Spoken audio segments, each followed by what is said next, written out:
My dear, before you go on with your day, I want to ask you something. Have you ever noticed how some women in their 60s and even further along seem to carry themselves with more ease, more clarity, more quiet strength than others? And have you ever wondered why? I've asked myself that question for over 20 years now, sitting across from women just like you. And I want to tell you something today that most doctors don't have time to explain in a rushed 15-minute visit pro. But I always will, because I care too much about what happens to you to leave it unsaid. It isn't really about living longer. It's about living better for longer. There's a word researchers use for that, this health span. It's different from lifespan. Lifespan is simply how many years you're given. Health span is how many of those years you get to spend feeling strong, clear-headed, and capable calm, truly living, not just getting by. And here's what I need you to hear, sweetheart. What happens to your body as the years go on is not something you simply have to accept without question. Researchers who study healthy aging describe nutrition as one of the true foundational pillars of survival and long-term well-being, right alongside movement and rest. What you eat and how consistently you eat it shapes how gracefully your body carries you through the decades ahead. And one thread that keeps showing again and again is inflammation. Not the kind you feel from a scraped knee, but a slow, quiet, simmering kind that runs in the background of the body for years, and that many researchers now believe plays a role in much of what we associate with getting older. So today, my dear, I want to walk you through 5 things, foods, and one way of eating altogether that the evidence I've reviewed points to as genuinely worth your attention. I'm not going to hand you a tidy little statistic for each one, because I promised myself a long time ago I would only tell you what the research actually supports, not what sounds better on camera. You deserve the real version. So let's go through them together. The first is something you may already have sitting in your refrigerator right now: mushrooms.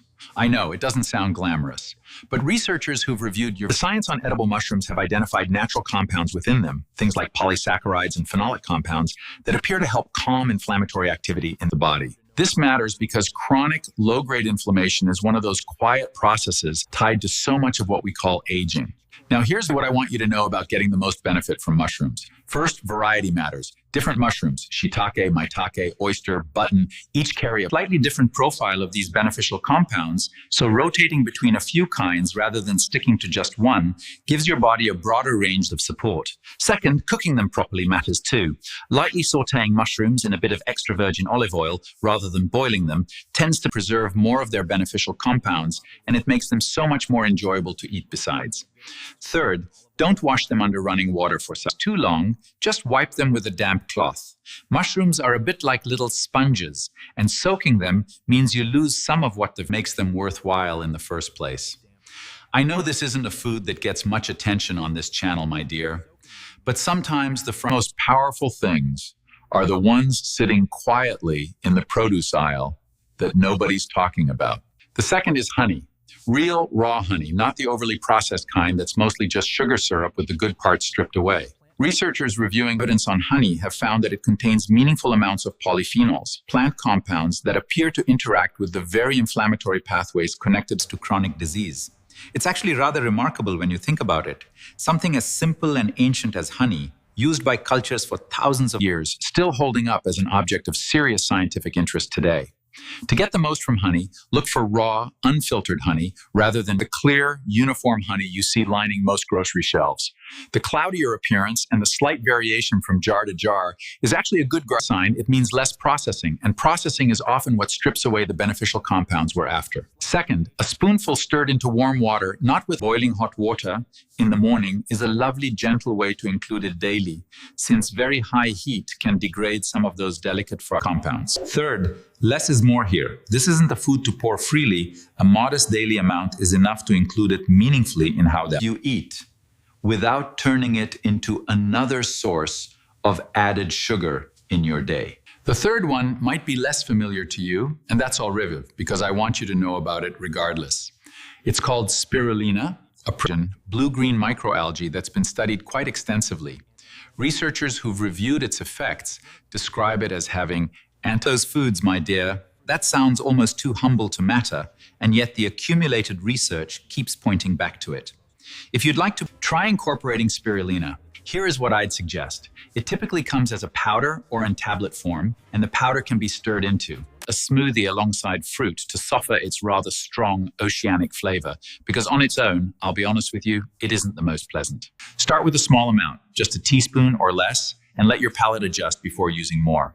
And always choose a reputable source, since quality can vary quite a bit between brands, and you want to be sure of exactly what you're putting into your body.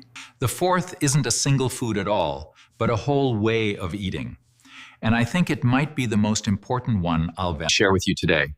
Researchers designing anti-inflammatory dietary approaches, originally developed to help people managing inflammatory bowel conditions, have worked to lean toward and what to limit based on their effects on inflammation in the body.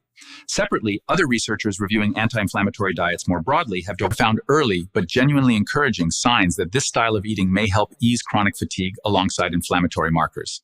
Though I want to be honest with you, the researchers themselves describe this evidence as indicative rather than fully settled science. I won't pretend it's more certain than it is, because you deserve honesty, not exaggeration. But here's the practical heart of it.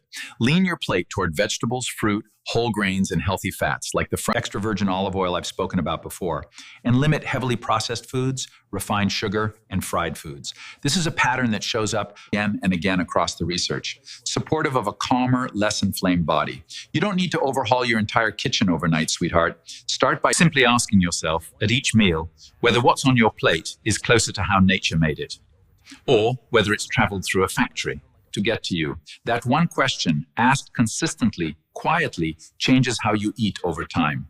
I know, my dear, this might sound like a lot to hold in your mind all at once.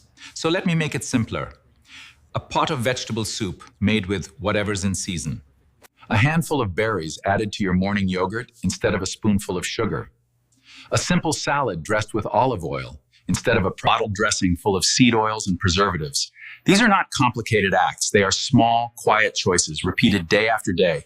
And it's the repetition, not the perfection, that matters here.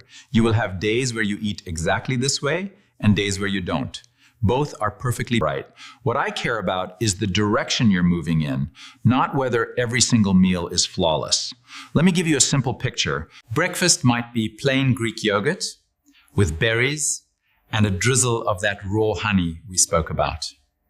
Lunch, a generous salad with vegetables, perhaps some of those mushrooms sautéed and added on top, dressed simply with olive oil. And dinner, a piece of fish or poultry alongside roasted vegetables. Nothing exotic, nothing that requires a special trip to a specialty store. And the fifth thing I want you to know about is perhaps the quietest threat of all.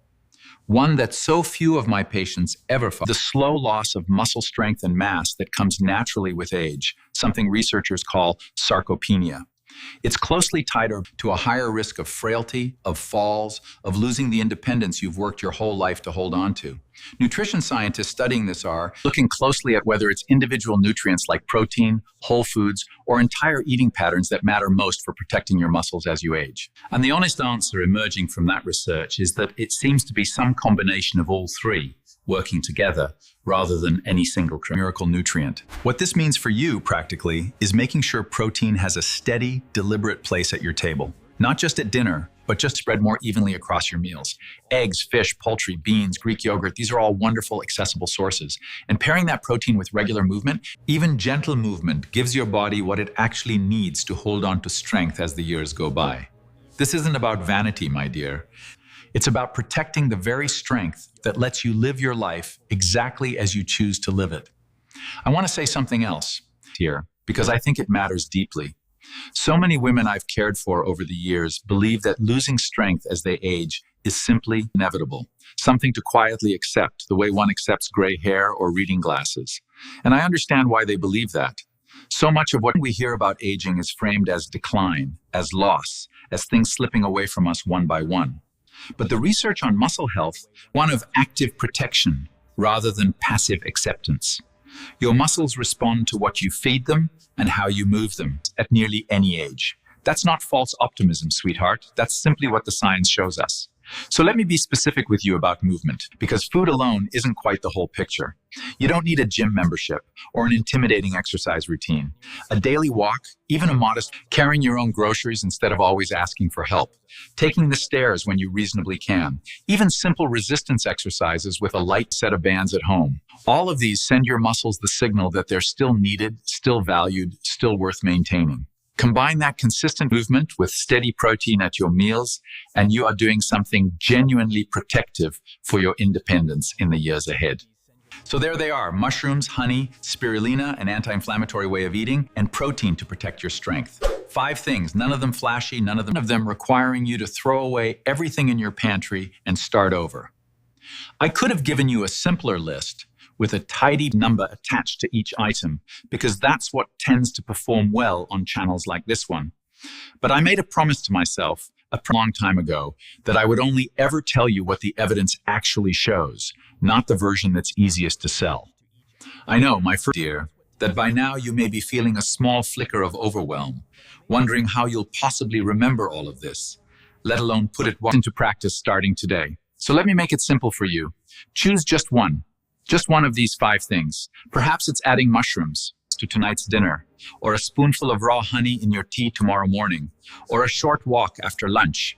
You don't need to transform your entire life overnight, sweetheart. You only need to take one small, deliberate step and let the next one follow in its own time. You've got to spend your whole life taking care of everyone else, my dear.